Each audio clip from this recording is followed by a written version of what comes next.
Bonjour à toutes et à tous, chers auditeurs de Micro-ondes.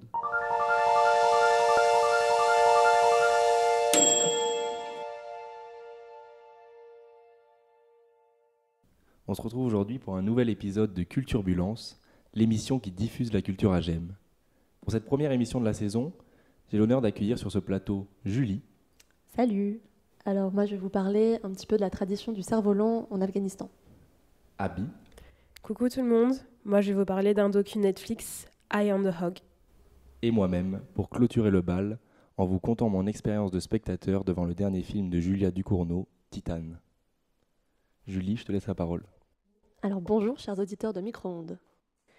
Cet été, en prévision de l'année à venir, j'ai commencé une liste de tous les sujets que j'aimerais aborder dans nos différents podcasts et émissions. Je pensais entamer l'année avec une chronique sur le droit des femmes à disposer de leur corps dans le cadre de l'interruption volontaire de grossesse.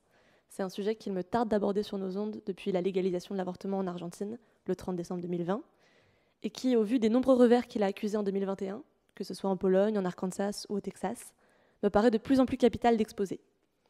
Cependant, j'ai changé d'avis au regard de la prise du pouvoir en Afghanistan par les talibans, et je veux ouvrir l'année avec une pensée pour le peuple afghan. Je sais que je ne suis pas la seule à avoir été bouleversée par les événements de cet été, et j'aimerais qu'on continue de penser à eux. Pour cela, je ne souhaite pas faire une chronique géopolitique ou une revue de presse, mais plutôt vous parler d'une tradition locale, d'une grande poésie, le cerf-volant. Peut-être que certains d'entre vous ont entendu parler du livre Les cerfs-volants de Kaboul, de Khaled Hosseini, acclamé par la critique. Le titre de l'ouvrage a été inspiré par ces paysages un peu étonnants qu'on retrouve à travers le pays, de cerfs-volants colorés qui flottent dans le ciel, n'importe quel jour où le vent souffle. Cette passion afghane est connue dans le monde entier depuis l'apparition du livre en 2003. En effet, du mois de novembre au Nouvel An persan, le 21 mars, les Afghans s'adonnent à des batailles de cerfs-volants. C'est le sport national. L'objectif est de couper la corde du cerf-volant de son adversaire avec son propre cerf-volant, dont le fil a été trempé dans de l'amidon de riz et du verre pilé très fin. Les plus grands combats sont retransmis à la radio comme des matchs de foot. À cette période de l'année, des petites boutiques chatoyantes proposent des centaines de cerfs-volants prêts à voler. Ils sont faits main et coûtent entre 25 et 50 centimes d'euros la pièce.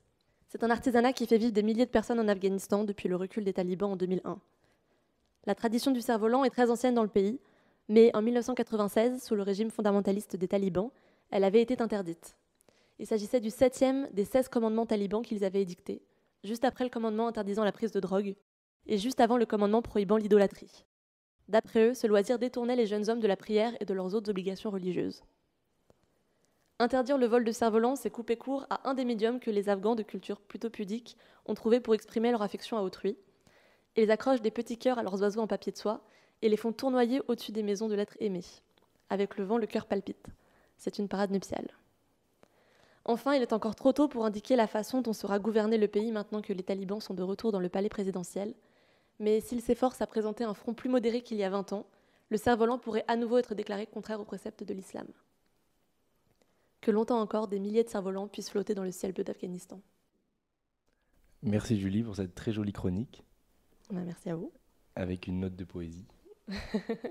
Moi, je trouve ça intéressant parce que l'idée qu'il y a un événement comme ça où tout le monde se rassemble, où il n'y a plus finalement de classe sociale, plus de normes, etc., ouais. Qui fait que tout le monde se mélange, c'est quelque chose qui est nécessaire à la société. Et on voit que, par exemple, le carnaval, qui de tout temps a existé, avait pour principe, à sa création, justement de bouleverser ces normes sociales, en particulier au Moyen-Âge, qui était très forte avec le tiers-état et la royauté. Et ça permettait justement, en étant masqué, de changer les rôles une journée ou quelques heures. C'était une forme de catharsis pour le peuple, qui ainsi pouvait se libérer de sa classe. C'est vrai que le cerf-volant, c'est un événement qui, pour le coup, n'a pas de classe. Et puis, voilà, comme je l'ai dit, ça coûte pas cher du tout. Alors, il y a des cerfs-volants plus stylés que d'autres, je crois. Il y a des cerfs-volants un peu faits sur mesure. Donc, je pense qu'il y a aussi une manière d'afficher sa classe quand même avec des cerfs-volants. Mais dans l'idée, effectivement, c'est un sport qui n'a pas de classe. Ouais, et moi, je voudrais aussi souligner, donc c'est un très beau sujet que tu as choisi, Julie. Et c'est vrai que la crainte en fait que ce type d'activité en fait s'arrête avec l'arrivée des talibans, c'est quelque chose qui est assez prégnant dans la société.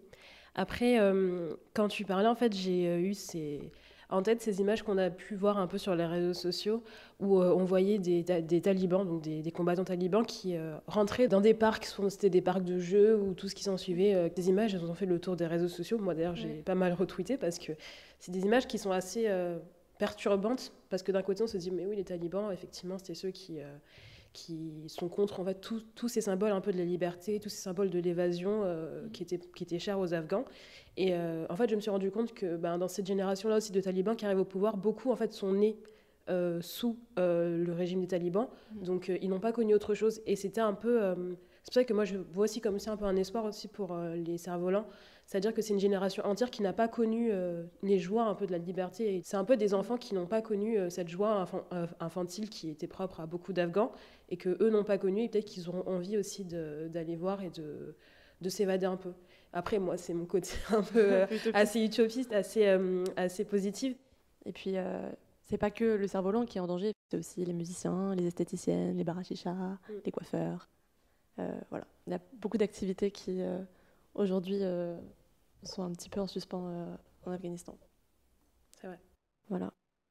Abby, de quoi vas-tu nous parler ?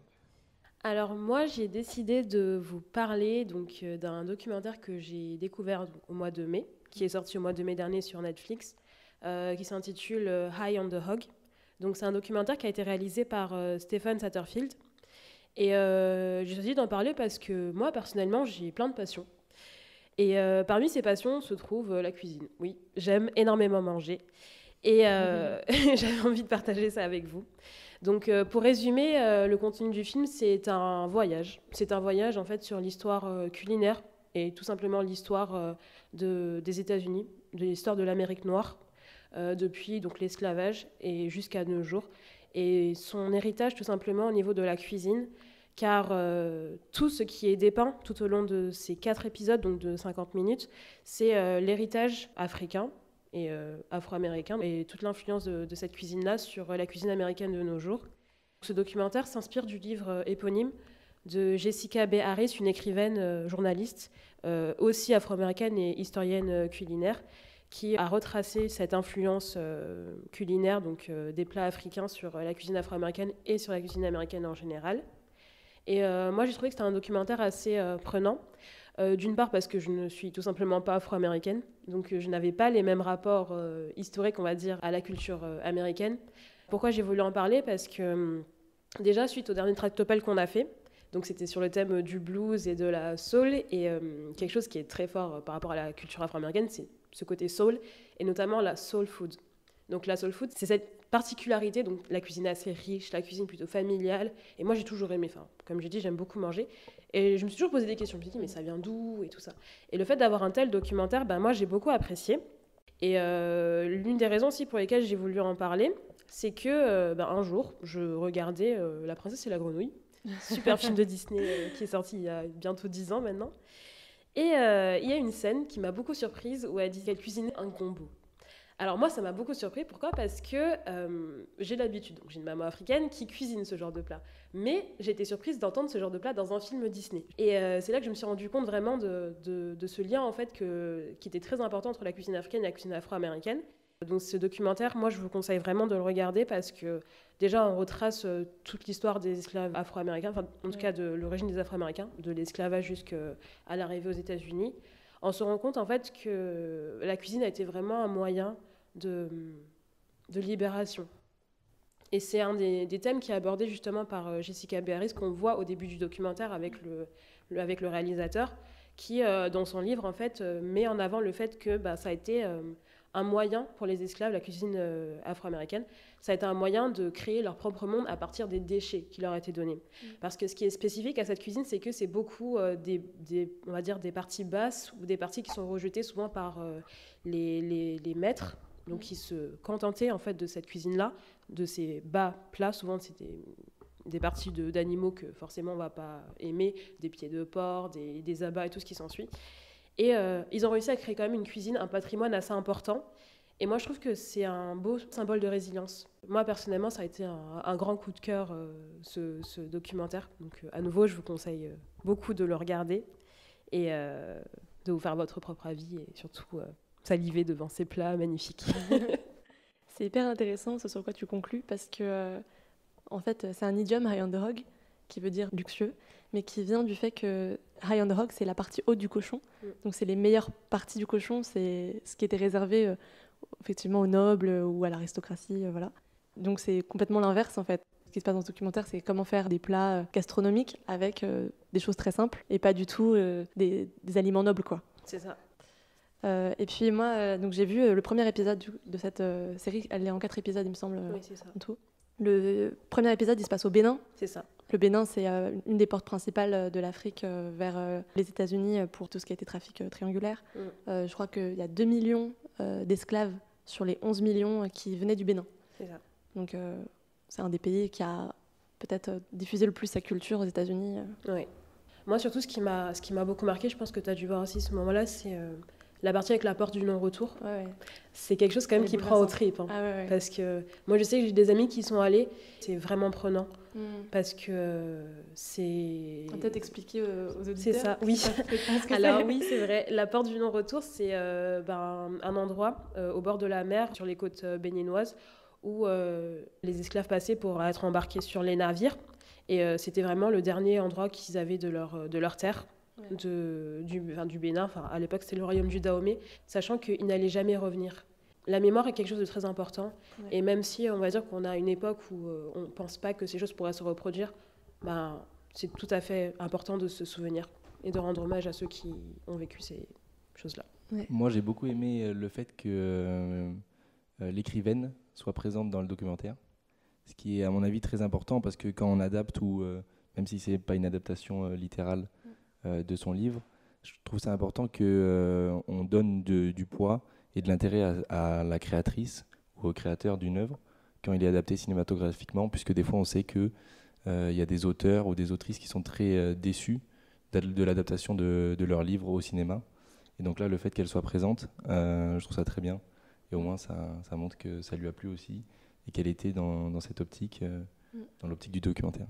Et ce qu'elle apporte, je trouve, dans le documentaire, notamment à la fin, dans la porte du non-retour, c'est hyper puissant. Elle a vraiment une analyse historique et ce qu'elle raconte aussi sur les esclaves, sur le fait de ne pas manger, dans un documentaire qui parle effectivement de nourriture et de culture gastronomique, etc. Elle raconte que les esclaves avaient comme moyen de résistance le fait de refuser de manger. On vous recommande vraiment de regarder ce documentaire. Ouais, c'est un beau documentaire. 4 épisodes, moins de 50 minutes. Normalement, ça passe. Alors Nico, tu vas nous parler de Titane ? Oui. Pour ma part, une fois n'est pas coutume, dans ce beau format où chacun raconte ce qu'il a marqué récemment dans le monde artistique, je vais vous parler du dernier film que j'ai vu. C'est un film sorti en juillet, que je n'ai pu voir que la semaine passée.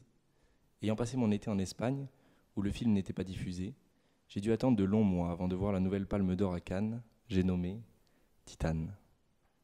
Ma curiosité était immense en voyant les critiques parlant à tour de rôle d'un chef-d'œuvre, d'un film choquant ou encore d'un film sensible. Tous les adjectifs y sont passés, que ce soit dans les critiques ou dans la bouche de mes amis l'ayant vu, avec un spectre si large qu'il m'était impossible de m'imaginer ce que j'allais découvrir. En effet, peu de lien entre un film insoutenable et un film sensible.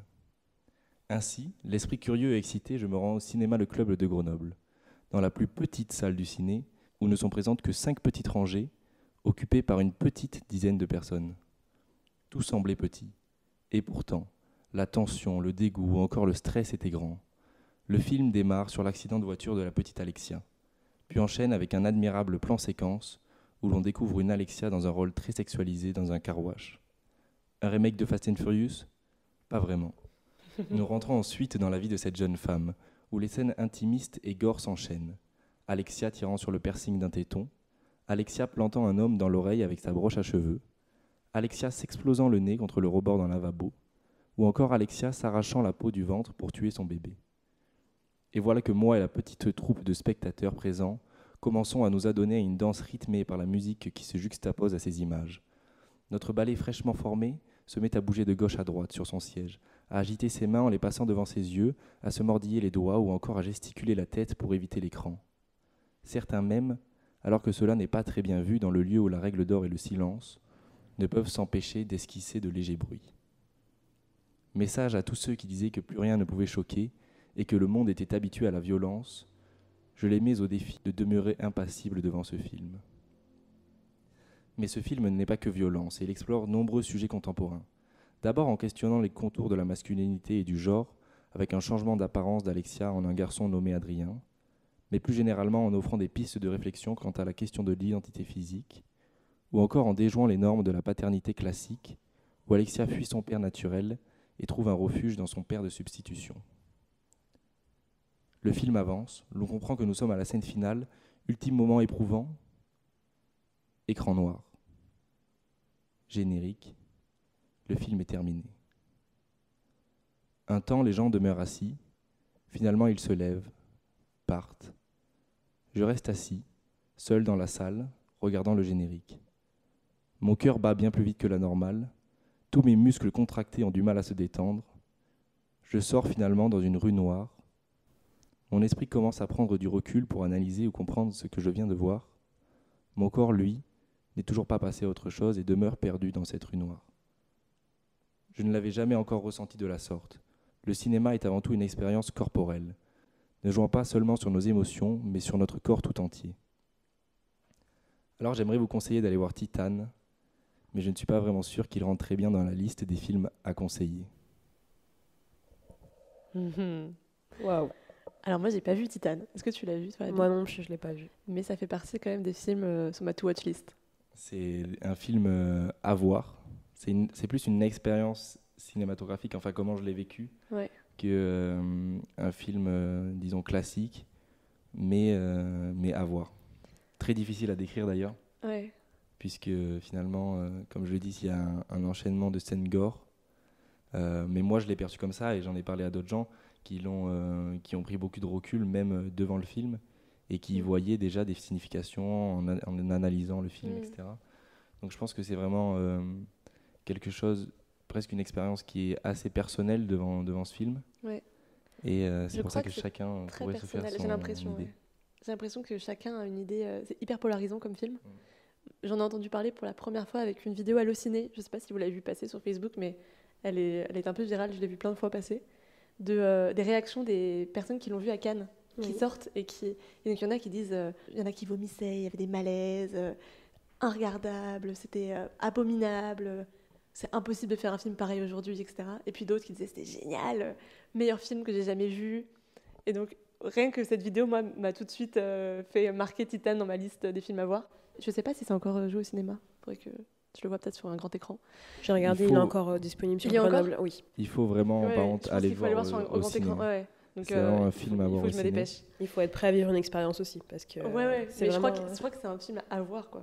À voir et au ciné. La palme.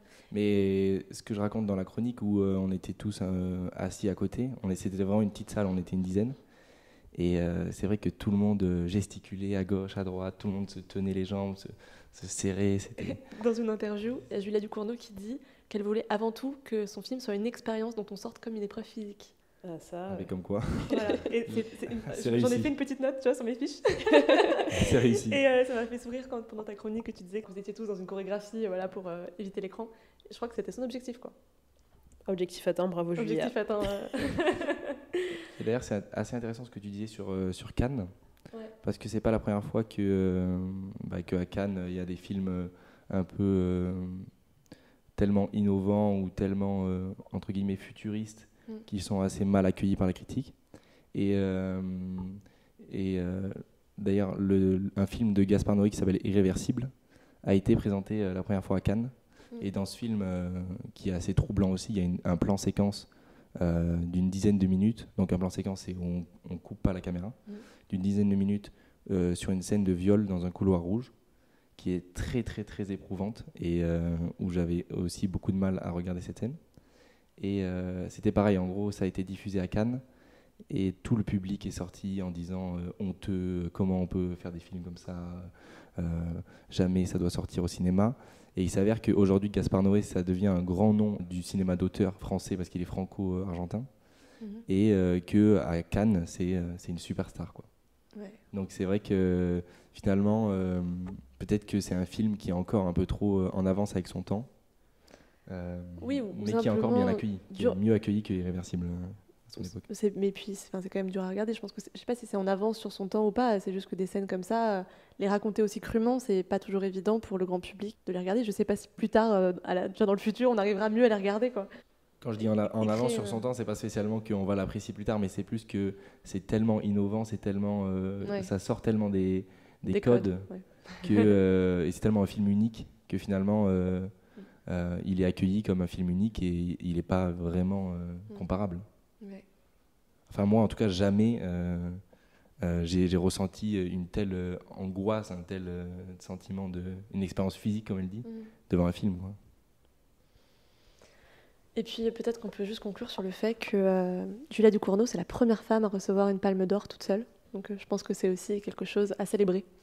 Prix mérité. Apparemment. Complètement. Bon, on va le voir ensemble, Abby. Ah, mais ça, on se trouve une séance. Je me prépare mentalement et après on y va. Ok. Merci à toutes les deux d'être venues prêcher la bonne parole, celle de la culture. En espérant que cette émission vous a plu. Et on vous dit à bientôt sur Micro-ondes, la radio qui réchauffe vos cœurs.